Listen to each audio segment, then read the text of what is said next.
topic today is how to convince a socialist Bill Evers. I read that outside, and and we're lucky that that's not the topic, because I'm sure if I were a socialist, I'd be tough to convince. But anyway, we have to look at this, it seems to me, in a common sense way, and that is to consider it's just like the problem a socialist would face in trying to convince a thoughtful, knowledgeable libertarian. It's useful to have facts about existing socialist societies, but if you think in your own life a lot of people have pulled a fact or two on you and expected you to roll over in your political views, and you didn't. And really, if somebody were trying to convince a libertarian to change his or her political views, the way to do it would be to go after the core values, the core notions, the core concepts that a libertarian holds, namely ones about property and about liberty. Well, similarly, in going about convincing a socialist, it's very valuable to have facts. It's very valuable to know about existing socialist societies, existing socialist movements, even ancient socialistic societies such as maybe the Peruvian empire of the Incas or something like that, if you consider that socialistic, which I do. But I think it's most important to go after the core concepts that motivate socialists, that give them the passion and the emotional and intellectual sustenance for their beliefs. So I would say that we have to go after such things as equality, planning. Those are core concepts, and ancillary to that, I would think, and are how they regard justice and morality and the possibility of civil liberties under socialism. Now, so that's what I'm going to really talk about. Now, it's valuable to have facts and to know history. It always is. It helps situate you. You know something about the intellectual origins. If you're dealing with a Maoist, it's good to know ironical things about Mao, you know, I don't know, his collaboration with Chiang Kai-shek at various points, or his love for the Shah of Iran that upsets a Maoist, or with the same with a Trotskyist, you know, Trotsky's involvement in the unprovoked invasion of Poland in the 1920s, or what, you know, things like this that might set the person on edge. But really, we have to go after the concepts. Okay, so I think what we should do, and even in handling the concepts, facts are important and valuable, because if you can then say, not only is your view of inequality wrong and impossible, but by talking about it this way, what socialist movements do is really this, and we can see this in practice in these socialist societies. So facts are valuable, but let's talk about the concepts. Okay. Let me first talk about equality a bit here. Is the ideal of equality possible? Now, this is very important, because really you should always tell somebody if they have an ideal, if they have an inspiring value that they would like to see enacted, that ought implies can.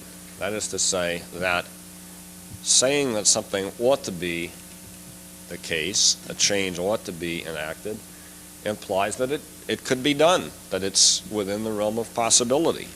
So if we can say that the notion of equality, of a pure equality, is nonsensical, self-contradictory, impossible in human nature, impossible given the nature of reality, these sorts of things, we can say that it cannot be done, and that then can say something about whether it ought to be done. And most people will understand it when you say something like that, and it will detach them from this belief that they have. Okay, so we know, obviously, that in a purest sense, equality is not possible.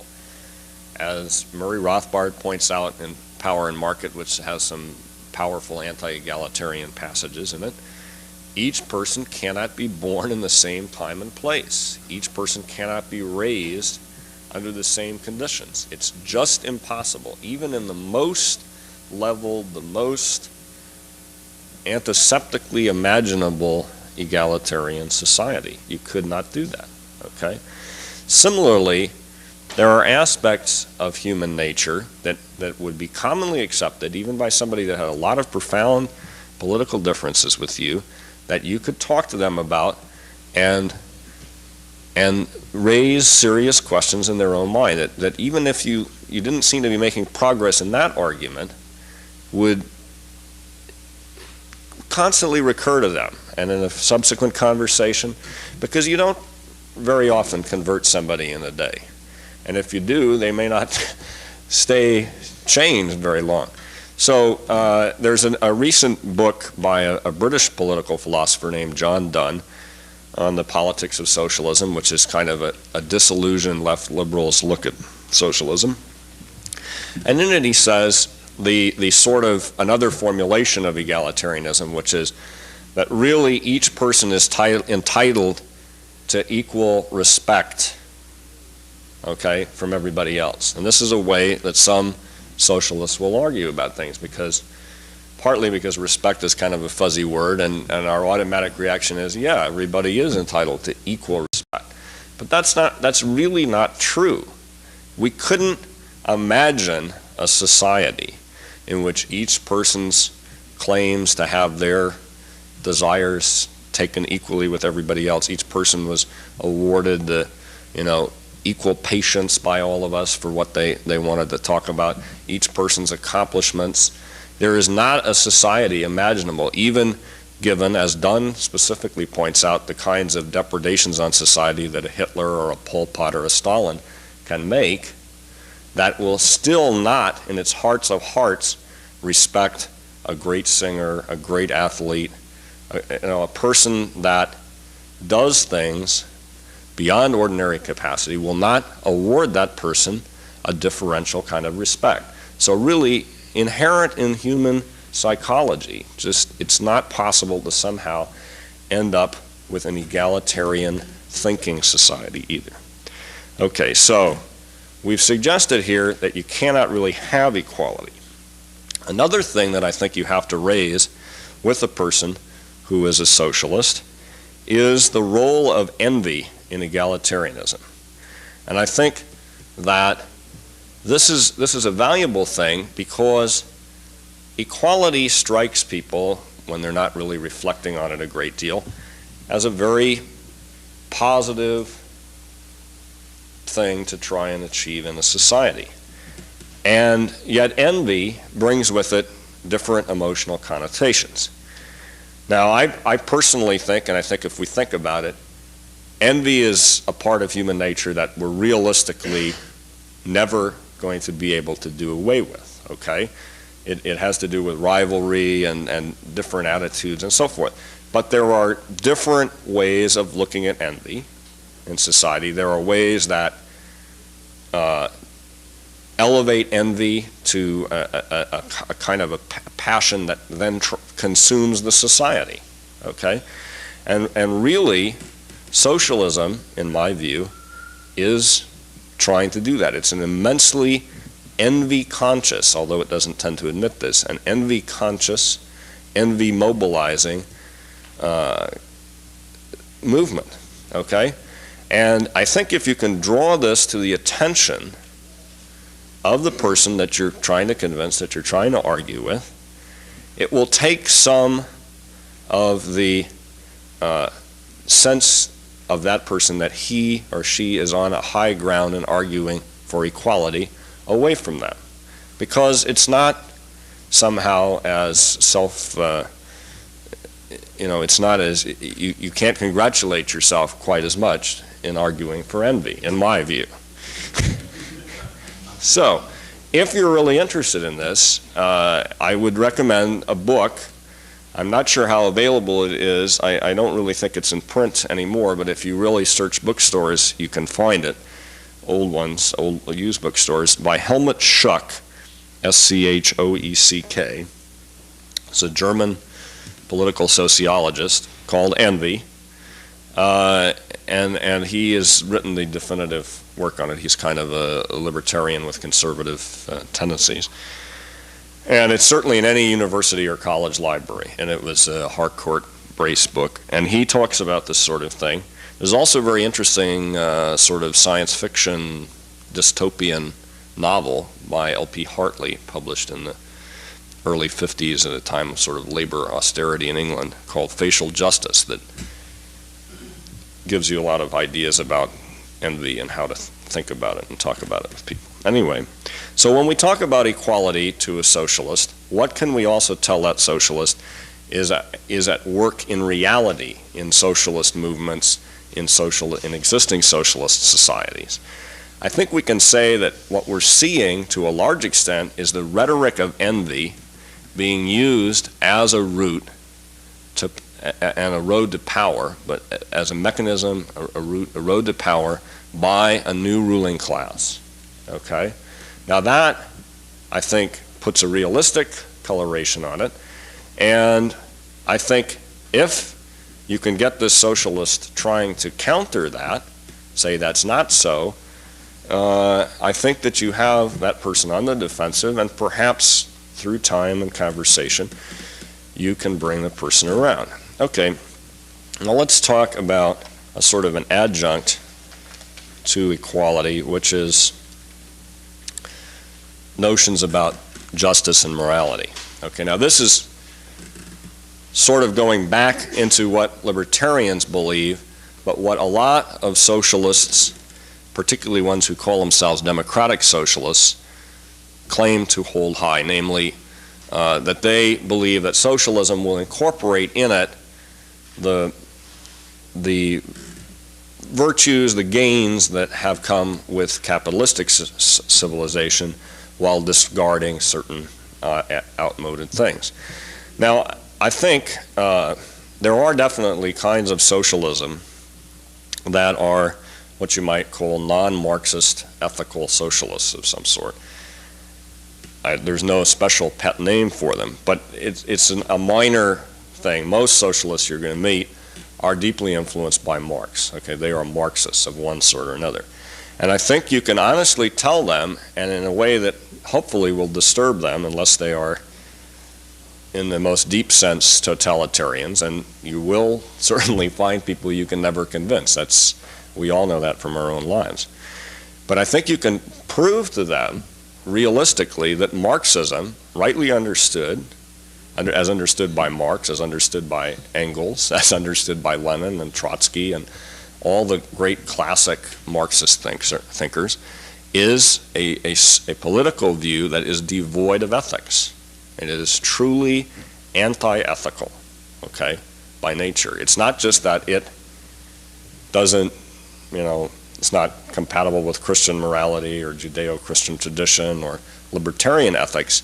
It is anti-ethics, all ethics, okay? Now this is not just a whim on my part that I have sort of dreamed this up. Marx himself, Engels, all these people say this, okay?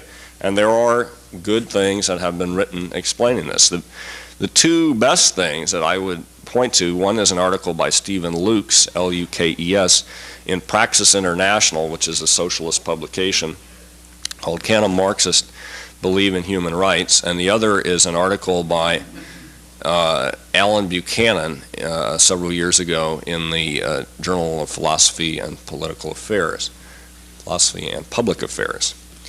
Also to a lesser extent in Robert C. Tucker's The Marxian Revolutionary Idea, the chapter on distributive justice in that. But let me just read you some of the comments of some of these people and you'll see what I'm talking about. Okay. All right. What is Marx saying? He's saying that morality, like religion, metaphysics, all the rest of ideology and their corresponding forms of consciousness, had no history, no development, but men altering their material production and their material intercourse alter, along with these, their real existence and their thinking and the products of their thinking. Okay. Have here a little bit of Hegelian Germanic double talk, but what is he saying? He's saying that morality reflects, the history of morality is the history of technological development, and the property law that relates to technological development, that he believes relates to technological development. It's a completely dependent artificial construction that stems from that, okay? What is Engels saying? He's saying, morality has always been class morality. It has either justified the domination and interests of the ruling class, or ever since the oppressed class became powerful, it has represented the indignation against this domination and the future interests of the oppressed. Okay? There is no intrinsic morality. It's simply a tactical, strategic thing in class struggle. Okay? Here's Trotsky. Morality, more than any other form of ideology, has a class character. Okay? Here's Lenin. Permissible and obligatory are those and only those means we answer which unite the revolutionary proletariat, fill their hearts with irreconcilable hostility to oppression, teach them contempt for official morality and its democratic echoers, imbue them with consciousness of their own historic mission, raise their courage and spirit of self-sacrifice in the struggle. Okay. Now, I want to make it clear that the thing goes even deeper than this. Marxism denies even the most minimal content of morality. In other words, people like David Hume, the Scottish Enlightenment philosopher contemporary of Adam Smith's, and most philosophers will say, look, for human beings to just live together in society with the limited resources that we have available to us, with the limited powers of sympathy that we can mobilize in our own lives, have to have some kinds of generalized rule of conduct in order to live, in order to prosper, to get any kind of well-being. This is kind of a minimal defense and basis of morality. Marxists deny that.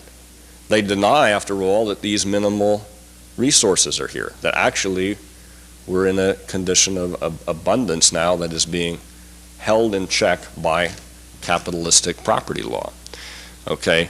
To believe, according to them, that there's a limited power of sympathy is really wrong, because what Marxists are arguing is essentially, and this is a thing that we can also work on our potential socialist convert with regard to, that the notion of a brotherhood of man or the family of man or something like that is something that ought to be the condition of this future utopia that they're calling for.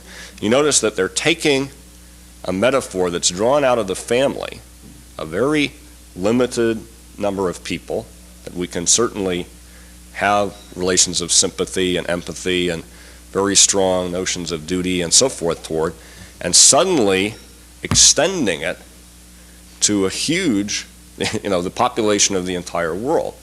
Now, most people, if you ask them, can they really feel as strong emotional ties toward a person they've never met in Bhutan or Basutoland or Tasmania, and their brother or their sister or their mother will tell you no. I mean, if they're honest with themselves, okay?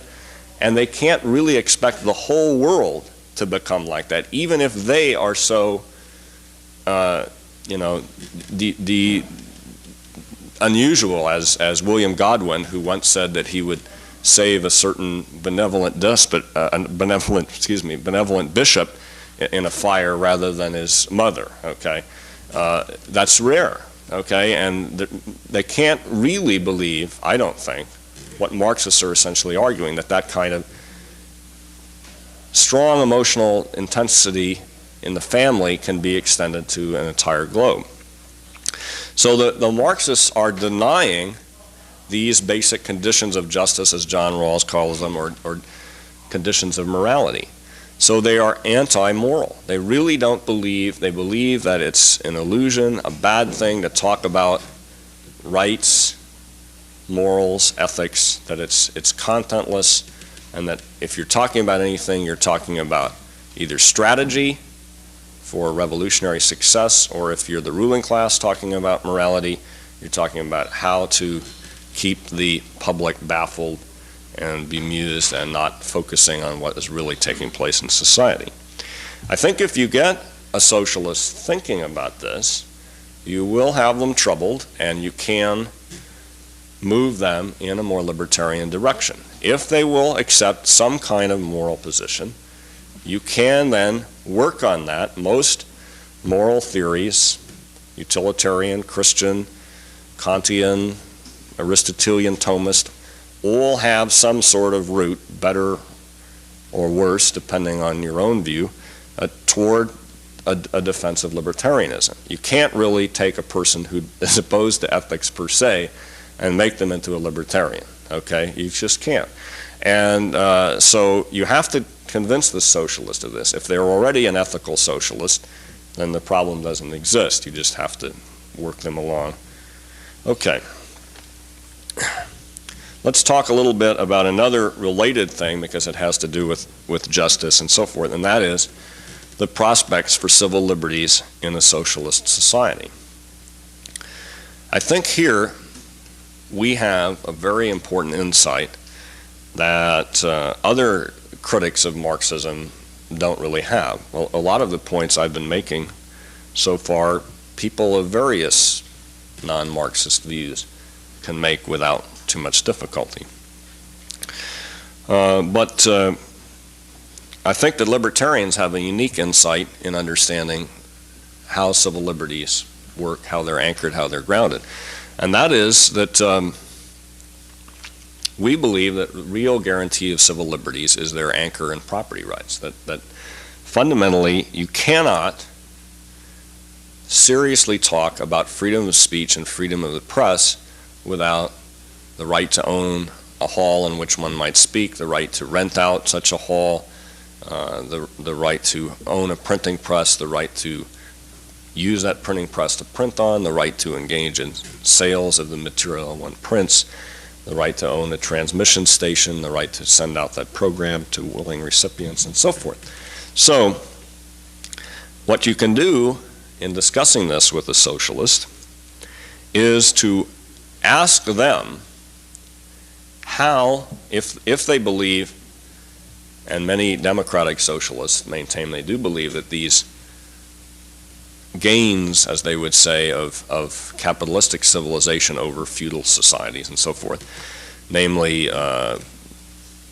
procedural rights for the public, as they would see them, how they expect to have freedom of the press in a society in which the government owns all the printing presses, all the newsstands, all the bookstores, pays all the salaries, owns all the newsprint, that is the paper, all the ink, sets the prices on everything, and just, keep going, use your imagination. And I think they will, I can assure you, because my dissertation is on this, that you won't find in socialist literature a great deal of discussion of this, so they're not going to be very prepared to answer you. And no socialist has ever answered it very well, even the most sympathetic to having civil liberties in a socialist society. And I think you will have them not only on the defensive, and your goal is not to kind of defeat them in debate, okay, unless it is a formal debate, but to convince them, to unravel their commitment to this, to find unexamined things and get them thinking. So I think there's a great deal of merit to this approach in talking to a socialist. And you will find, and this will be a kind of a bridge to my next subject, which is planning and the market and price coordination and so forth. You will find, of course, people who talk about themselves as socialists, but are really something else that is kind of an intermediate position, which you might call a market syndicalist. Syndicalism is the idea of collective self-ownership. It's the producers, that is, in the people that are working on some project, communally own the business enterprise that's putting the thing out and sell it to the public somehow, okay? So it's workers' control or workers' self-management. There are a number of terms that this goes under, and the classic term for it all is syndicalism from the the word for a trade union or something, a syndic. Okay, now a person who is a market syndicalist, and you can see in Yugoslavia today a kind of an imperfect case of this. There's a monopoly central bank for investment and some other problems there. But you can see some approximations to this.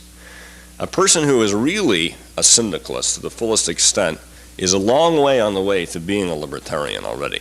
Okay? They're a potentially good prospect. Of course, in some ways, the final steps are the toughest ones to take them on. So don't think it's going to be easy, but at least realize that your prospects are good. Okay. Now, when you talk to this market syndicalist, you want to keep pushing them in the direction of more and more market. And of course, with that, you have to push the question of investment. How is investment going to work? Because if investment is in the hands of a centralized bank controlled by the government, they haven't truly depoliticized the society. They haven't truly gained the advantages that are going to strike them. They're not going to have true self-management if some political bureaucrat, some Politburo or something, is deciding who's going to have investment money. Similarly, there's problems of inequality between worker enterprises that they're going to have to grapple with in their own minds. But even more so, how about people that want to leave this workers' control unit? They have to think about that, ask them about that. And ultimately, you're going to want to push them into saying, well, how does this communal group come to have a right to own or control what it has, what it's using, okay? Because we know as libertarians that it's not simply an easy, facile thing to justify the right of original appropriation, okay? For most all libertarians, this is done through the homesteading notions that Locke and Kant and some other people have. But socialists have never really thought about this at all. And therefore, you're on stronger ground once again than they are. And they really have to be able to do this. I mean, why does some person who's living in Kuwait, you know, near some oil well or something like that, have a right to work on it and reap the rewards from it and so forth? Why them?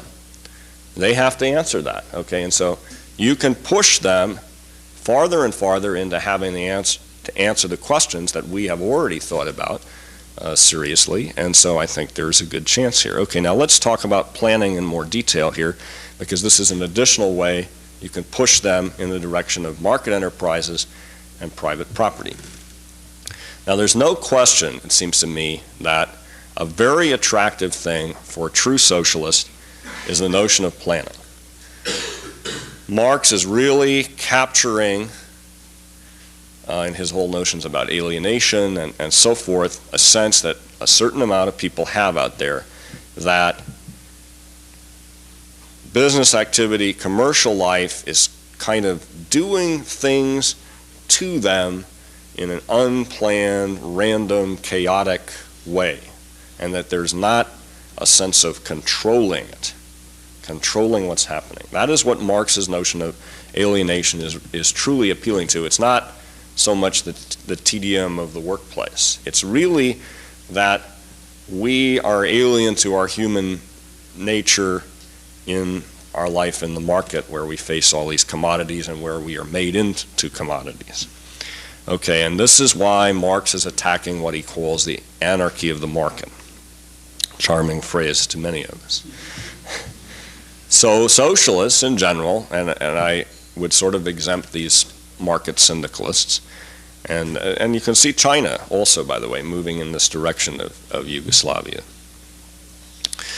Most Marxists, most socialists are deeply interested in control of economic matters. Now, one of the first things that you can say to them is, look, there's kind of, this is on the non-technical level, there's kind of a conflict in between your whole idea of a calculating, rationalistic, somehow cost-benefit planning group, planning bureau, central planner, something like that, and your expansive, humanistic, brotherhood of man, family of man view. How are you going to combine this sort of dictation, rational imposition thing with your notion that everyone is going to be in this. One is an appeal to expertise, one is a technocratic notion, the other is a different sort of a notion, and I think that they will find some problems with that themselves, and you're trying to explore fissures, cracks, self-contradictions within their own doctrine, and I think you will make some progress with using the family metaphor back against the planning metaphor and seeing if they can really resolve this in their own minds. But there's a deeper, more important sense in which we can tackle planning. And this takes us into the somewhat technical area of what is called the socialist calculation debate. Namely, is it really possible to allocate resources efficiently to their highest valued use in a socialist society, namely a society in which the state is the owner of the means of production? Okay.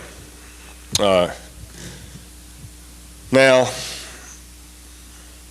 I think it's also useful in all of this, including in, say, talking about the conflict between top-down planning and humanistic brotherhood, to press them if they say, oh, we'll have planning from the bottom up.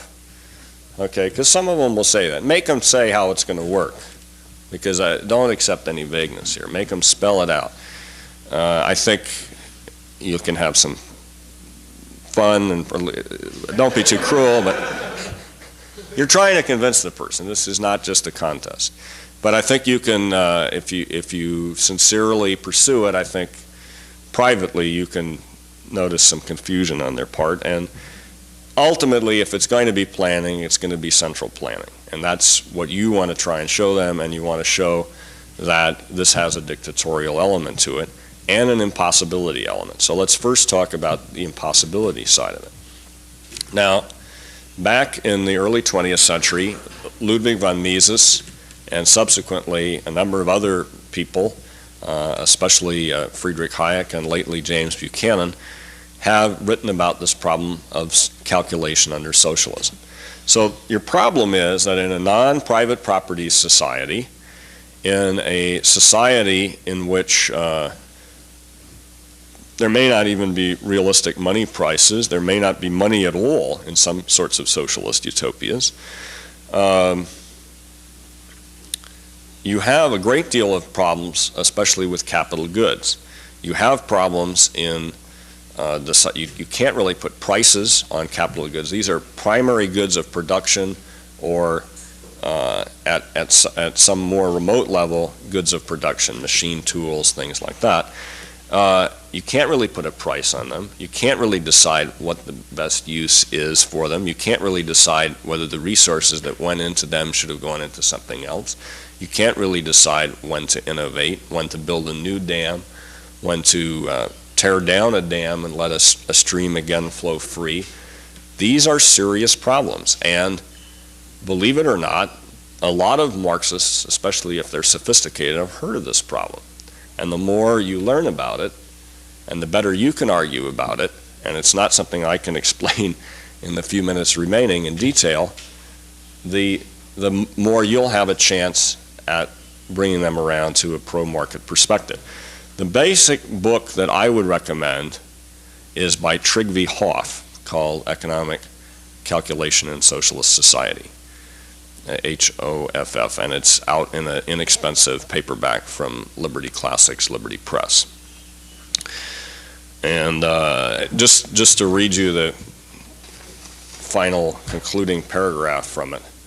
The question, however, is not whether factories can be built and efficiently conducted, but whether the factors of production could have been put to a more advantageous use by employing them elsewhere.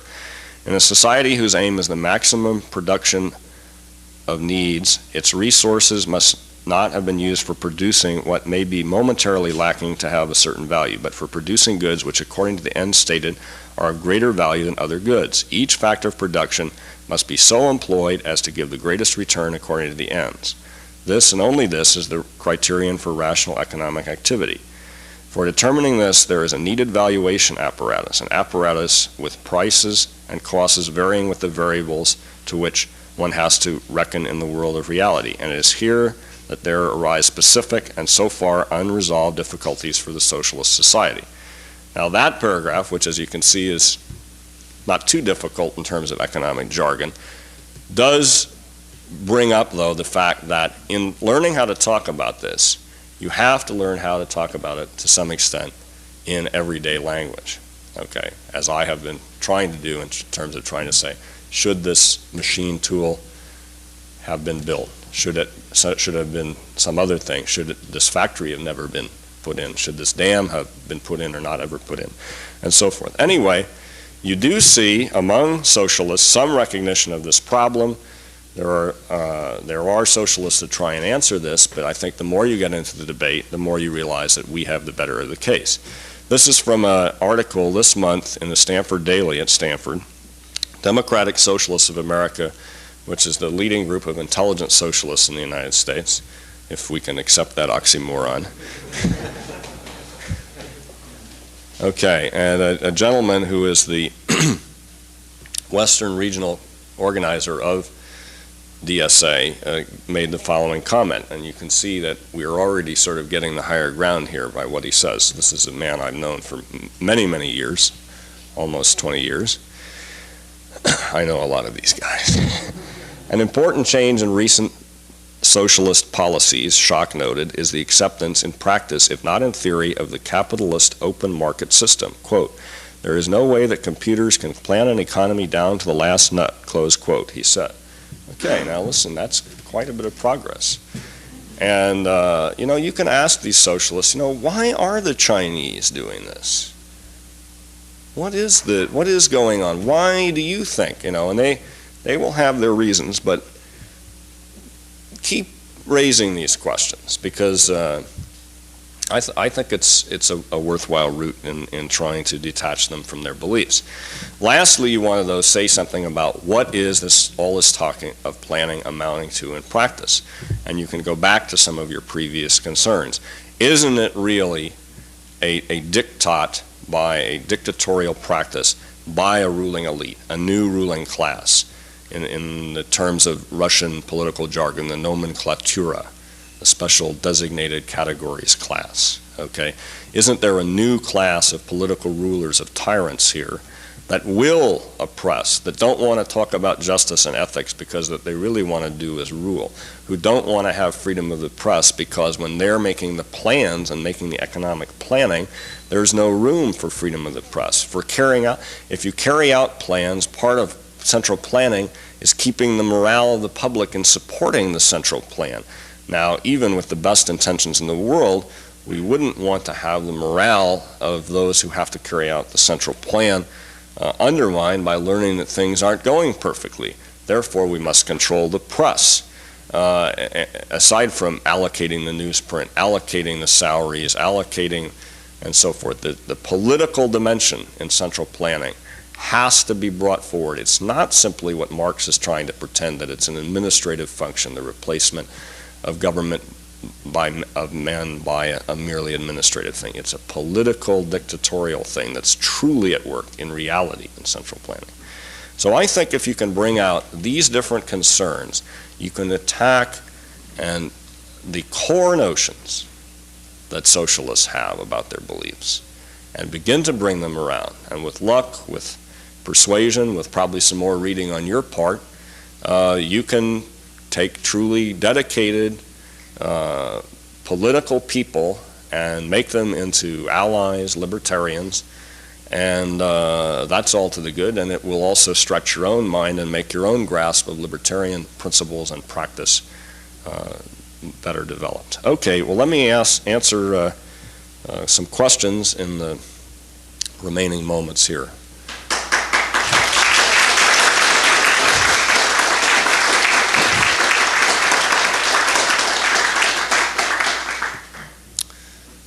Sir. Yeah, I've run into some problems with some friends of mine who are followers of Jane and Mr. Fonda. So I've actually made progress with the course of the discussion, bringing up some of the points that you brought up. The inherent contradiction of freedom versus this planning by the state. Mm-hmm. But I always get this one catch-all phrase.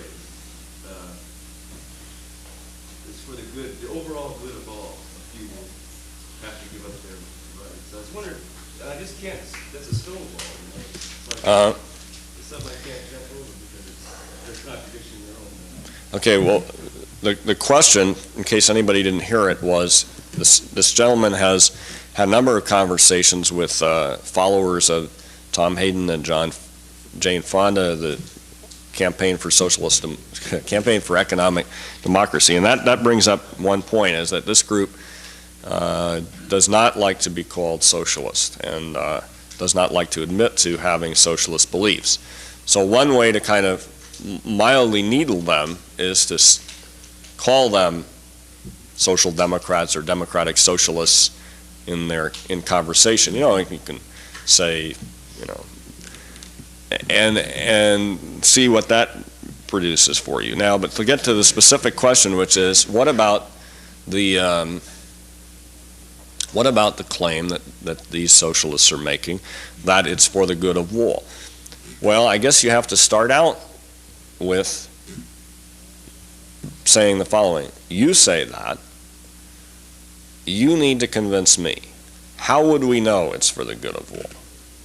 What would it be that would be so convincing that would show that this thing is for the good of all?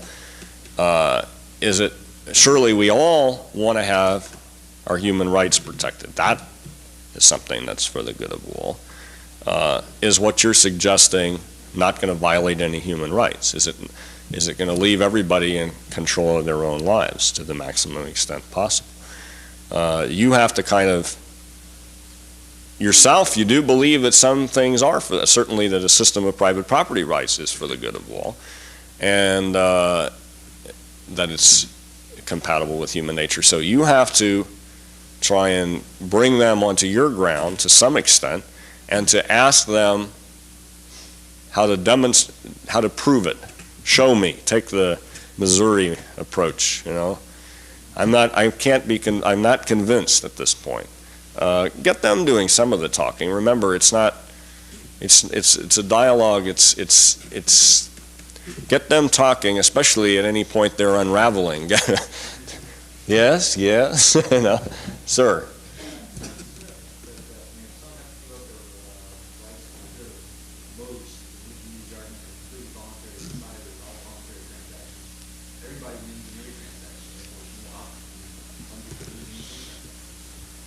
Okay, did you hear what he suggested? That might work. I think that you have to before you want to spend too much time defending your own position. It's better to work on unraveling theirs. If you can interweave the two, it's really quite effective, sir.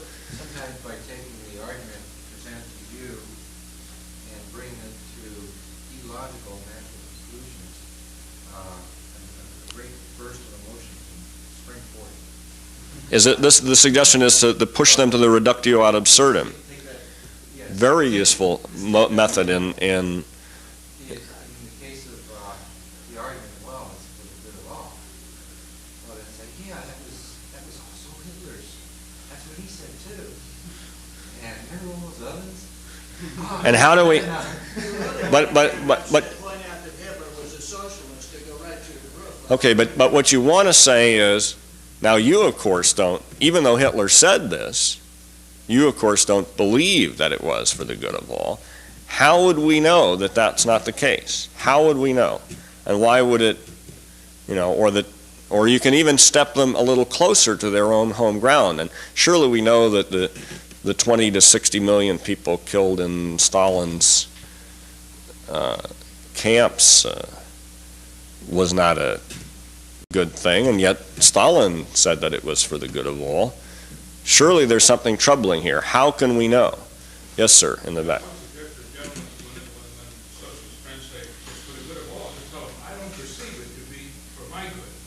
And I'm one of the all. And whatever economic way I can, what I perceive to be my good, and Okay, I think that's a good point. Let me just suggest one thing to watch out for, though. I would never myself, and except by accident, want to appropriate to my position the word equal. And as you said, I have an equal right. I would say the same right, or I have full rights, or something like that. I think once you're accepting the groundwork of equality, even though there is a sense in which libertarians believe in something like equality of rights, it's very tricky, and I don't think you want to grant that term. You want to stick them with it and show it has deep problems. Sir. In yesterday's talk by Christensen summarizing Hayek, I got the impression that Hayek believed that morals were relative, were a product of the culture.